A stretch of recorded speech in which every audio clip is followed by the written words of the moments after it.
Pas studimit të fizibilitetit, projekti ekurudhor Durrës-Prishtinë tashmë është vizualizuar. Kryeministri shqiptar Edi Rama njoftoi në rrjetet sociale se si do të duket projekti, i cili synon të krijojë një korridor të ri transporti që do të lidhë Shqipërinë me Kosovën. Tunelet e shumta e urat janë ato që karakterizojnë këtë projekt madhor. Andaj edhe traseja e zgjedhur vlerësohet e qelluar për territorin malor në të cilin do të punohet. Pjerësia transportit ekurudhor është një pjerësi që kërkon në promila. Pra përqindja shumë e madhe, zakonisht duhet 3-4 promila.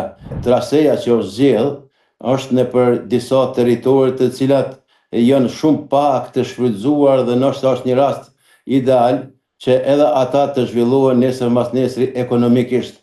Projekti si i tillë vlerësohet se ka rëndësi të madhe edhe në ekonominë të dyja vendeve. Tani me projektin e ri, shihet që ka marrë edhe karakter rajonal, pasi që do të vazhdoj për Shkodër dhe synon të lidhet edhe me portin e Tivarit. Kjo linjë korridore fuqizon jashtëzakonisht shumë Shqipërinë, Kosovën, por gjithashtu edhe Serbinë.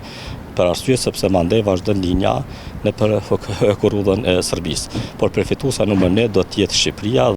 Projekti parashih që të ketë kosto gati miliardëshe, teksa për sigurimin e fondeve pritet të ndihmojë edhe Banka Evropiane për rindërtim dhe zhvillim. Rreth 4 vjet janë paraparë për përfundimin e tërësishëm të këtij projekti.